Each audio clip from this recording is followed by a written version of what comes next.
Hey guys, Rain Potato here with a hero guide for the Leper. We'll discuss their unique skills, hero paths, and trinkets, and the different builds you can use with this character, and in what types of parties and scenarios they will thrive. If you enjoy the video, don't forget to subscribe. I post new content every day. The Leper is a high-powered DPS and tank with the highest base damage range and HP in the game. He has a remarkable array of utility skills to go along with his single-target nuke. He's notable in that he has a persistent hero condition that gives him a 50% chance to gain a blind token on combat start, and another 25% chance for a second blind token. He has 3 usable hero paths that can change up how he plays, from DPS God to Turtle mode. Let's start with the path overview.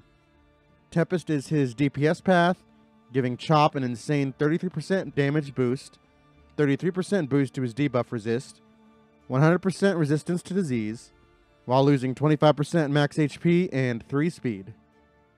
Poet makes Solemnity do 50% more healing, boosts his stun and move resist by 50%, while gutting his damage by 25%. Monarch gives Purge and Intimidate a Vaughn token, while gutting his HP 30% and his chop damage by 75% in most combats. Against cosmic enemies, however, which include cultists, shamblers, and the act bosses, he instead gets his base HP boosted 20% and his chop damage boosted 25%, along with plus 2 speed. Now, on to skills. Chop is his big range single target nuke, usable from the front 2 against the front 2 enemies, doing 6 to 12 damage, 6 to 16 on upgrade. This skill has a 75% chance of blinding your Leper, 60% on upgrade. However, it ignores blind entirely if the target is comboed. It's strongly boosted by Tempest, nerfed by Poet, and situational with Monarch. This is your quintessential Leper skill, a massive damage range that perpetuates his near-permanent blind status.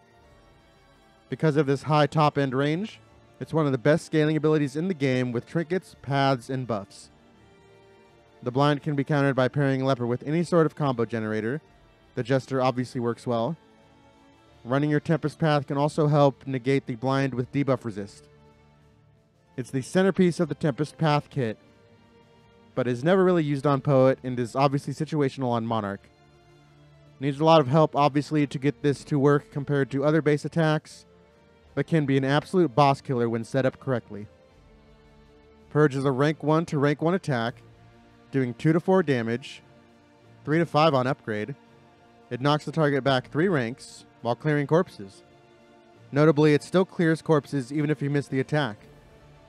This is one of a couple rank 1 only Leper skills that conflict him with a hero like the Hellion, but is extremely powerful. Another corpse clear, which is powerful by itself.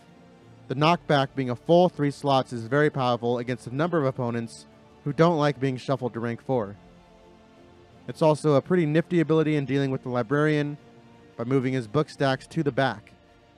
It gains a Vaughn token on Monarch and gets damage slightly reduced on Poet, though damage doesn't really matter on this move. This move is usually situational for me. It depends on if my team needs the corpse clear or not. If I'm running a tank utility Leper, this will always fit on my bar, but rarely finds a place on damaged Leper outside niche scenarios like the Librarian. Withstand is a self buff usable from the front 3 ranks. It grants Leper 2 taunt tokens and 2 block tokens, block plus on upgrade. It buffs your dot resist and move resist by 15%, 25% on upgrade. It also grants an additional block token at the start of your next 3 turns. It has a 3-turn cooldown and a use limit of 2. It's unaffected by any of Leper's paths. This is obviously his premier tank move, getting him perpetual block while buffing his rather weak dot resists. If you're running without a strong stress or HP healer, I open every fight with this to draw the damage to your tank, who can heal both on himself. Otherwise, this is mostly a boss equip. It's quite slow, especially with Leper's paltry speed. You could definitely use more taunt to be more useful since it's a limited use move. Solemnity is a self-heal, usable from the front 2 ranks, healing 33% of your max HP, 50% on upgrade, but you must be below the 33% max HP threshold. It also heals 2 stress, 3 on upgrade. The stress heal component is usable always, no threshold required. It has a use limit of 2. It's buffed by the Poet Path. This is Tank Leper's best ability, allowing him to absorb an insane amount of punishment and just melt it all away. Better than Absinthe, because of his larger HP pool, you don't need to flirt with Death's Door to use this ability. It is absolutely a must-equip on every Leper bar. The utility is just too powerful. Even if you don't use the HP heal, this ability is still used in most battles to melt away the stress. It's especially useful now in the latest relationship update, keeping your stress at 0 since there is no stress heal threshold, allowing you to further boost affinity with the Leper. Only issue, at least in boss battles, is managing the use limit and not wasting your Solemnities too early. Reflection is a self-buff usable from the front 2 ranks. It removes blind in combo, heals 1 stress, 2 on upgrade, while the upgrade also buffs your debuff resist by 20%. It has a 1-turn cooldown. This is a somewhat situational setup move.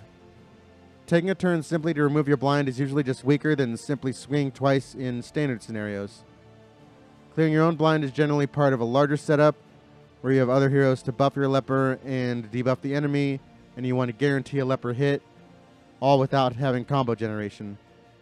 The buff to debuff resist on upgrade has a little more utility, but it still needs to be part of a broader setup to use correctly. The stress heal with no threshold or use limit is fantastic, however, and gives this skill a place on most bars. The combo removal specifically is pretty good against the Exemplar, but overall, pretty niche skill. He was a front rank to front rank AoE attack that does 3 to 7 damage, 4 to 9 on upgrade. Similar to Chop, you have a 75% chance of gaining a blind token on use, 60% on upgrade, and it ignores blind when comboed. Notably, as long as one of your targets has combo, you will hit both of them. This makes the move fairly strong as far as AoE attacks go. The biggest problem with the skill is it doesn't scale with your paths like Tempest or Monarch, and AoE falls off in tougher boss fights, so it makes it pretty hard to fit this on your bar with Chop, since Leper has so much utility. In fact, I just leave this off most bars, the exception being sometimes Monarch and non-cosmic fights, as this will be your main damage without Chop. Even then, I often just use Leper as utility in that scenario rather than resort to mediocre AoE. It's unlocked at Leper's 4th shrine. Revenge is a self-buff usable from any rank, giving you a strength token at turn start for the next 3 turns. It also gives you 2 Vuln tokens, 1 on upgrade, while the upgrade also removes weak and gives a 15% chance of crit. It has a cooldown of 3 turns and a use limit of 2. Unupgraded, this is pretty trash. There are much better ways to deliver strength tokens to your Leper than wasting a full turn while self-vaulting.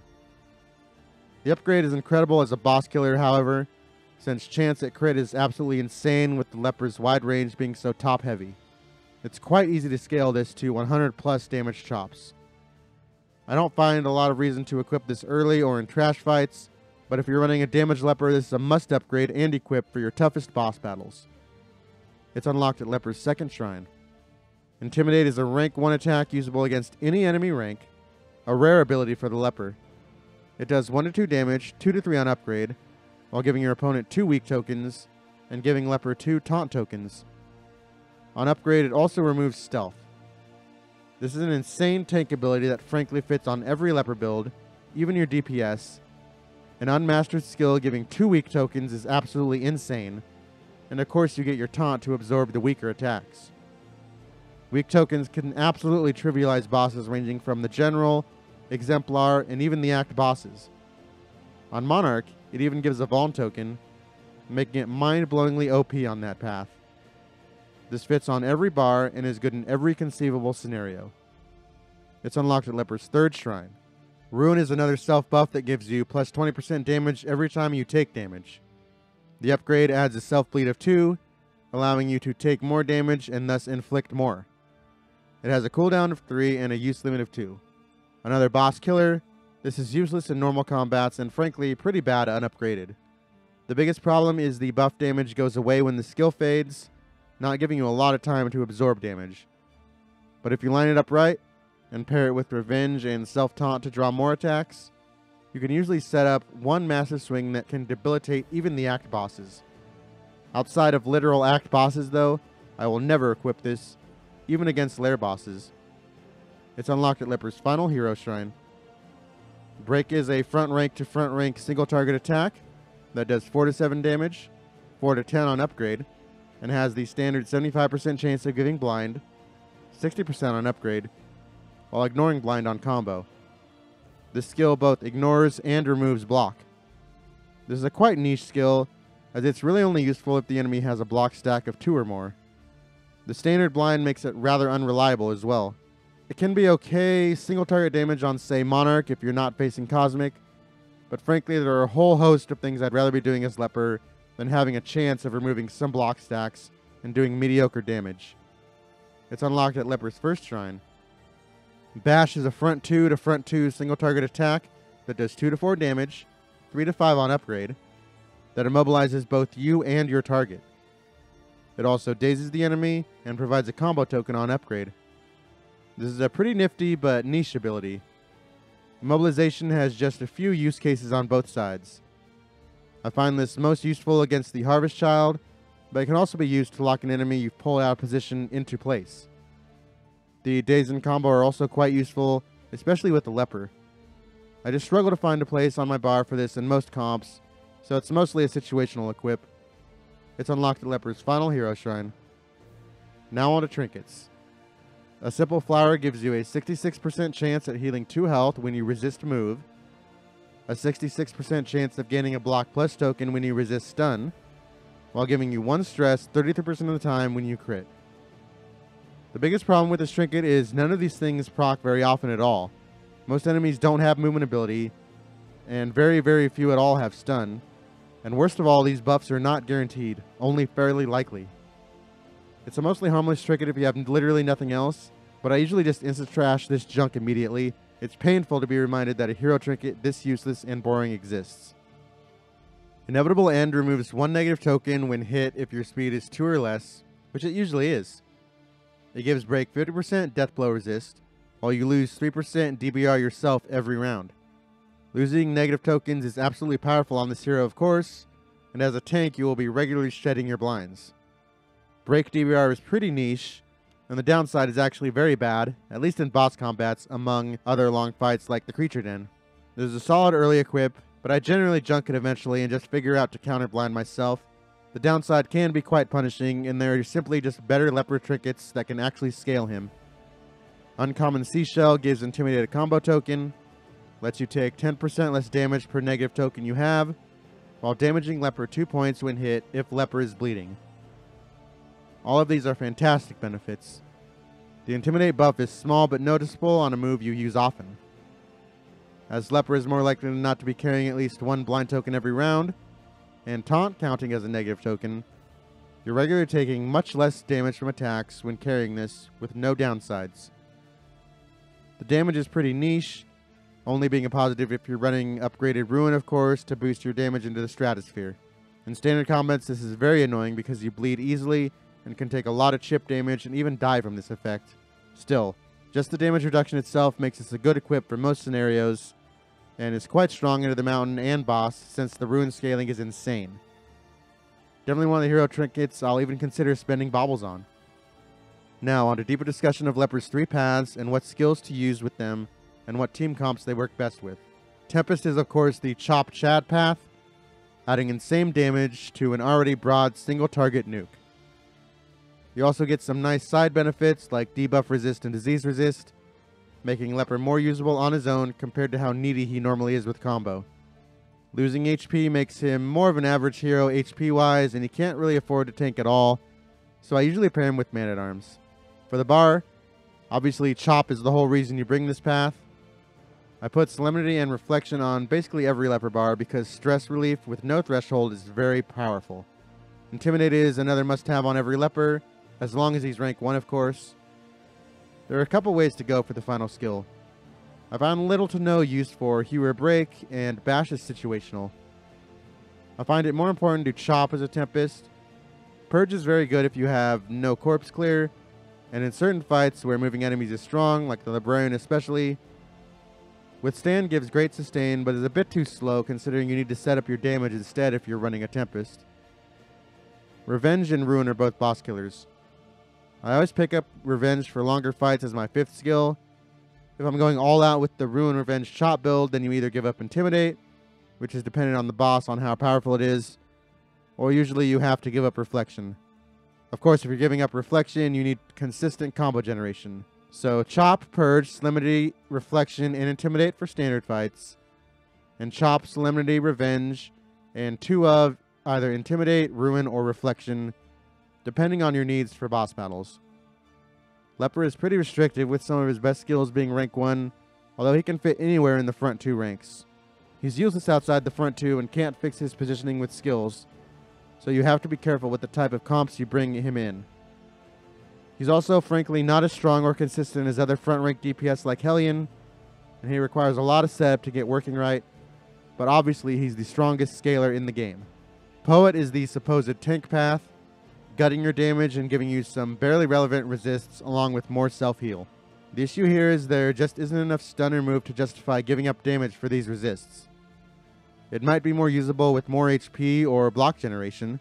For the bar, obviously you ignore Chop Hue and Ruin Revenge as the pure damage moves. You park in rank 1 and use Purge and Intimidate for utility, as well as Withstand and Solemnity for tanking purposes. For the last move, you can either get Reflection for additional stress clear, or you pick up Bash, which is only situationally relevant. It doesn't really matter either way. The first 4 skills are your core Poet abilities. For trinkets, you want to focus almost exclusively on max HP or block generation to make your tanking a little more relevant. This is again a quite restrictive path, forcing you into rank 1 to do anything of value, and the damage nerf necessitates that you pick up some powerhouse DPS, which can't include Hellion since you're clogging rank 1. It's a very bad fit for most teams, really only useful if you're planning on fighting specifically the Leviathan, but you'd only ever want to fight the Leviathan anyways, purely as a flex, so why bring this worthless hero in path instead of something real? Monarch is a very odd path. Of course, you get nerfed to the ground on standard fights, although the Vault tokens are very good. Against Cosmic, the chop buff is weaker than Tempest, so you're not quite the OP DPS that you'd want to justify spending most of the game weak. But of course, the HP buff is incredible, making Monarch really the only tank Leper path, at least against Cosmic. For the bar, in non-Cosmic fights, you run Purge, Intimidate, Solemnity always, and I like Withstand as well. The last spot is either Bash if it's relevant, or most commonly Hue for damage, since Chop is nerfed. Against Cosmic, you can simply swap out Hue or Bash for Chop again, and probably swap Purge or Withstand for Reflection so you can utilize your Chop properly. Against the Cosmic bosses, I still keep Intimidate, Solemnity, and Withstand, and add in Chop and usually Revenge for DPS. You just need to pair him with a combo generator.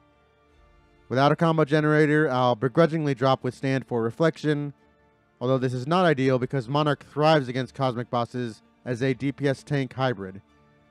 Again, this Leper path is only relevant in rank 1, and since he's only utility for most of the game, you need to pair him with some strong DPS. Of course, this is easier here because he generates a lot of Vuln. This path can be quite fun as sort of an alternative tank if you have a strong grasp of tactics to get through the basic fights on your way to slay the Cosmics. Overall, while the Leper's overall kit suggests tank, by far the best way to play him is run Tempest and build yourself a DPS god. His other paths frankly aren't up to snuff, and waste your front line on a weird quasi-tank that pales in comparison to other frontliners like the Man-at-Arms and Hellion. He is quite strong at that single-minded DPS race though, as long as you're skilled enough to understand his kit and how he interacts with other heroes and the enemies, which makes Tempest one of the highest potential paths in the game that can fit in a decent range of parties, though of course generally needs to be locked into rank 1. Thanks for watching. If you enjoyed the video, please like and subscribe. I post new videos every day.